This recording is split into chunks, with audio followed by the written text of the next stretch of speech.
Warning. Warning. Factory in meltdown. Hey guys, NuclearRevenge here, and today I made it to Nuclear Revenge for day number 1, r/NuclearRevenge. Let's get into this. I have 2 stories lined up, and it's gonna get even crazier from here on out.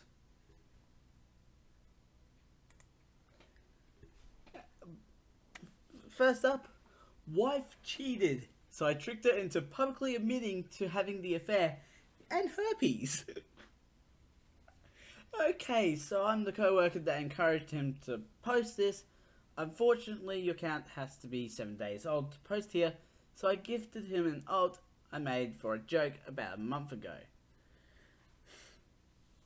This story is about 12 years old. I told it to one of my co-workers yesterday, and he said I should share it to Reddit. He again nudged me, so here we are, having drinks before the 4-day weekend, and my writing is complete. So, first time here, and hi y'all! Sorry if there are typos, include the TLDR at the end. In college, I met a woman who I thought was my one. We dated for about 2 years, and had a big ass wedding after a 10-month engagement. Her family was pretty well to do in a small southern town. We both continued working at educations, and I was also working to support us. I was pursuing a master's in engineering while she was finishing her doctorate in anthropology. Over the summer, an opportunity came up for her to make some extra money going as an aide on a religious studies trip to Jamaica. I didn't hesitate when she asked me about it. I mean, she was going to get to visit Jamaica and get paid for it. I saw no downside other than missing her being at home for 6 weeks. Little did I know at the time, she had been fucking the professor. He had hung out with us, smoked my weed, and drank my fucking beer. I considered him a friend who arranged a trip for a couple of months, and it was a getaway for them to bang all over the island. I, clueless and happy, went about the weeks while she was gone taking extra shifts so I could match what she made in our account and surprise her. What a dipshit, right? One of the students from the trip actually seeked me out to clue me in. I didn't believe him until I started looking for evidence on my own. I broke down and checked her text while she was sleeping, and nothing was there. There were a few voicemails, so I decided to listen, and there it was. A message from that giant asshole saying how exciting it was that I almost caught them. I opened up her laptop and hit the emails after that, and it was piles and piles of shit, making fun of me for not knowing, fucking in our bed, and laughing about it. There was so much I was so heartbroken. It's still too hurt to take any action. I was lost. I had no idea what to do, so I sat on it for a couple weeks and acted as normally as I could. I noticed everything now. I felt so stupid for not seeing it before. So many signs. One stuck out in particular. I noticed that a stash of homemade weed lube, if you've never tried it, I highly recommend giving it a go, was going down even though we weren't having sex. It was obvious they were also using the fruits of my labor to get off more effectively. This really pissed me off. Like, unreasonably so. Hulk fucking mad. It finally all hit me. It was a goddamn joke to these assholes, and they were using the lube I made and fucking in my bed. I didn't hurt anymore, I just wanted to make them hurt. So, while she was studying at the library, I made a new batch of lube. I put enough weed in it for it to smell like normal, but I also added some poison ivy from my backyard to the mixture, and after refilling the spray bottle we used for application, I waited. A few days go by and I'm working extra so I can be out of the house more, and bam, bait taken. That night, after she goes to sleep, my plan goes into action. I sneak her phone away and delete my contact, while replacing his number in his contact as mine. I go to bed, but can't sleep because it feels like I'm 5 and tomorrow is Christmas. Dawn arrives and she's in the shower. I get a text. I'm super itchy. Are you okay? Now, Lord, now is my time. Look, I thought it had cleared up, but I guess I had a flare-up. I'm sorry, but I've got herpes, and I guess you do now too. I heard this bitch squeak in the shower. I'm covering my mouth, damn near losing it. I went on to tell her that it was time to end things now, and a new semester was about to start, and I kind of have a little crush on another T/A. I wanted her mad. This is a woman that never got told no growing up and never had to deal with rejection, let alone from a balding dude in his 50s with herpes. When she got out of the shower, it was obvious she had been crying, but I could still see the anger in her eyes. I could see how uncomfortable she was squirming at the table, drinking coffee and mulling the situation over. Another little nudge is what she needed. The reply she got to her pages and pages of anger and sadness was, "Thanks for the good times, but can you keep this a secret between us? I don't want to ruin my chances with anyone else." She's flushed with anger now. Just seething, she gathered her keys and headed out the door without even saying goodbye. I knew where she was going. I booted up her laptop and set to reformat, deleting her dissertation and any notes pertaining to it before following her to campus. I parked a few lots over and rushed over to his office, where I find her screaming at him for giving her herpes. There's lots of people there. Professors, aides, students, other faculty. I'm dying. He is beyond embarrassed and confused as fuck. She is ugly crying and in front of her peers. I'm in heaven. I didn't even care that people were going to think I had herpes too. The fallout was apocalyptic in their department. He lost his job due to code of conduct at the university, and we got divorced the following year. State law was we had to be separated for 1 full year before being granted a divorce. I got to keep most of the assets, primary savings, and not a ton, but I worked for it. She never finished her doctorate and went on to be a perpetually pregnant housewife that serves Herbalife on Facebook, and he teaches high school now. It took a few years for it all to unfold, but watching it was glorious. TLDR, wife cheated, so I made her think she had herpes and engineered a social situation for her to out her affair publicly herself. Edit, a few of you are asking for a recipe for the goodies, so here you go. Follow the directions for use, or it's kind of a waste, and this is totally geared towards the ladies. We're talking big fucking O's. Use polyurethane condoms. It breaks down latex. Weed lube. Oh my god. Wait. Okay.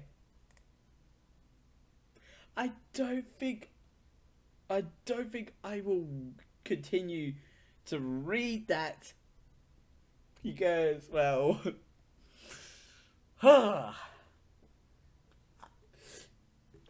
just pause it and just read that yourself. Especially when you get to the application. Oh, damn! You jeez. Okay, I'm gonna move on. Guy takes advantage of my little sister's disability, and I snap. This is a story of the month. A quick preface. All this happened about a year back. I will not be using real names because I could be in deep shit if I did. All actors in this story will have their names replaced with JoJo references. Oh, come on. Number 3, this is a long one. Context.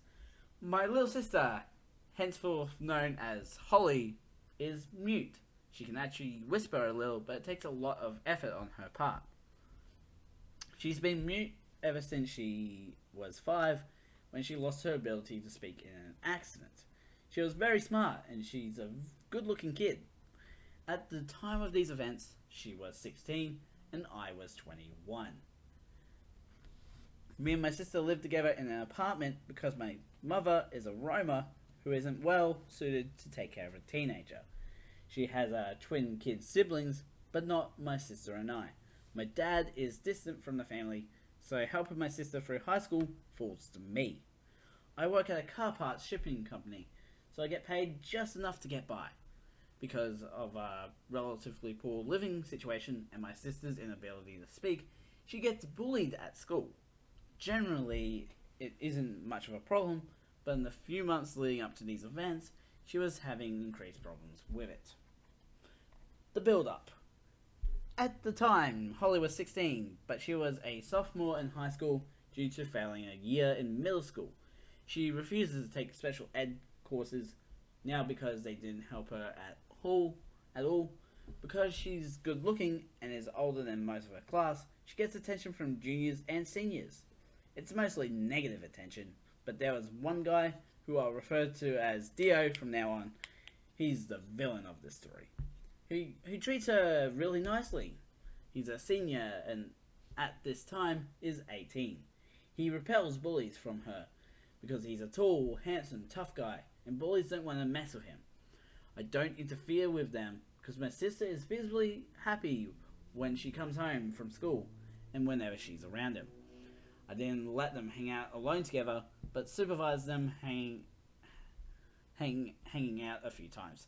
Anyway, King Crimson a few months, and she stops coming home happy.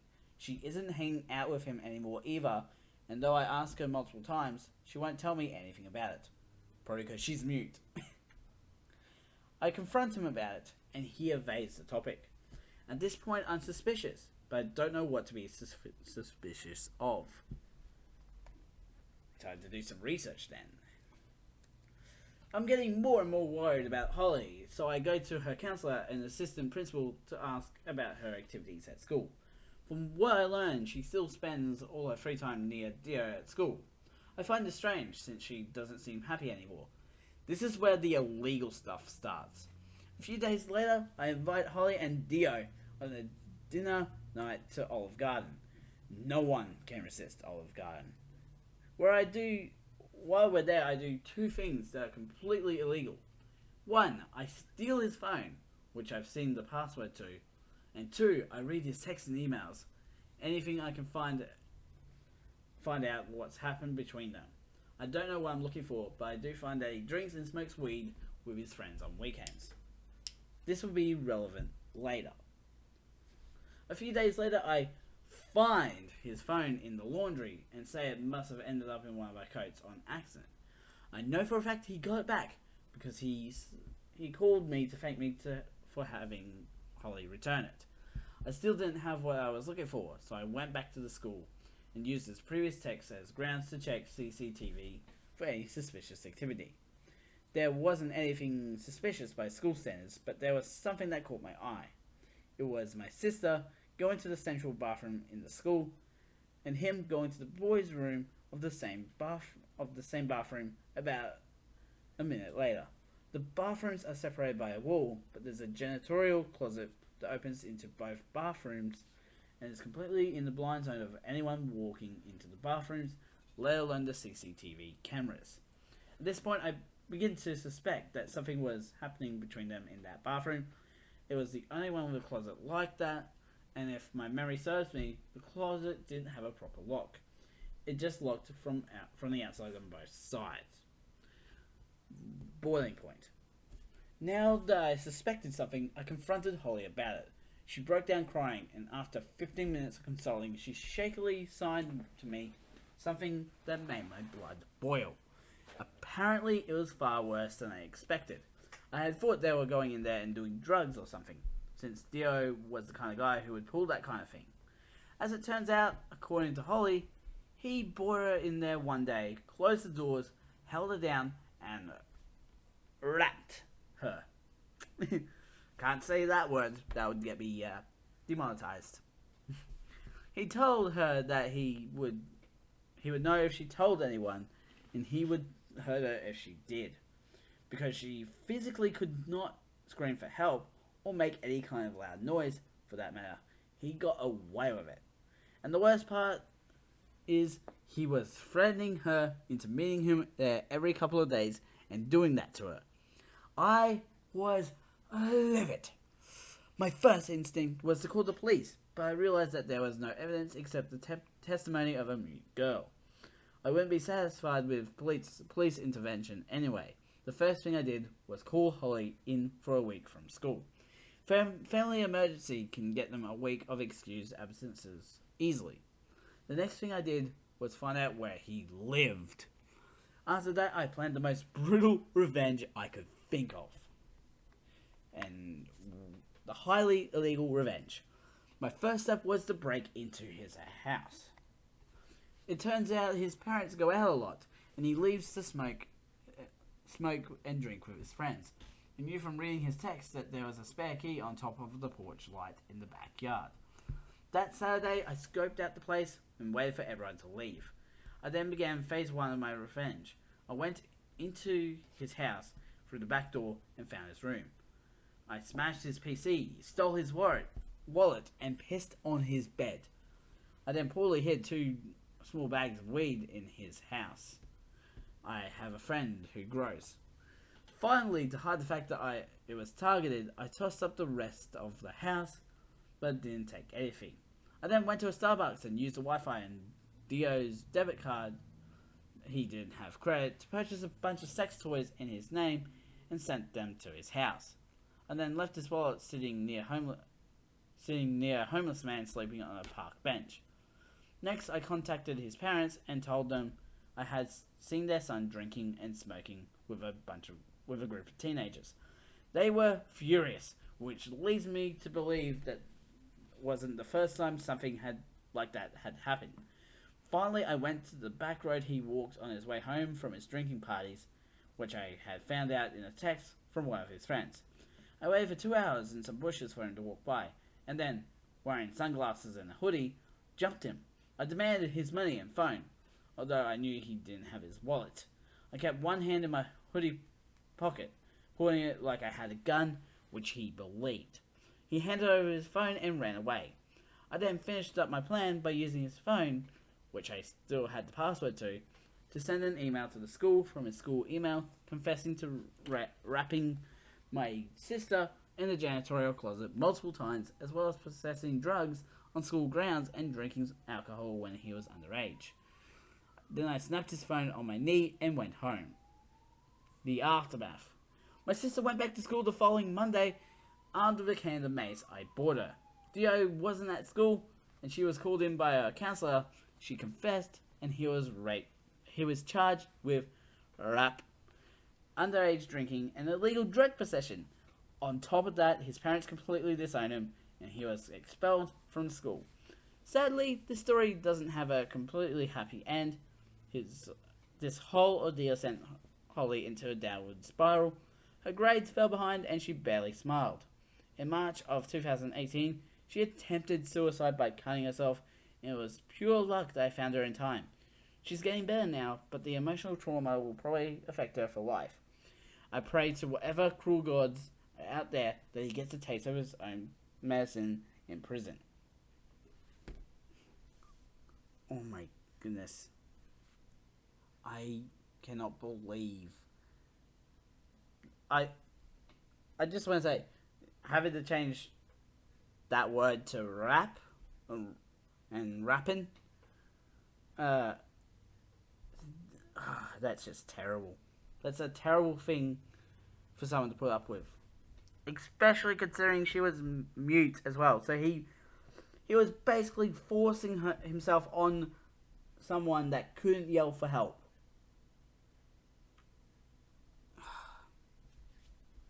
Although the revenge that was done, yes, it was highly illegal. But if the person, if you don't get caught, you just get away scot-free and you're fine.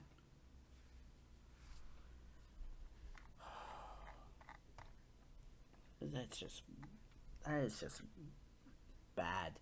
That is so bad.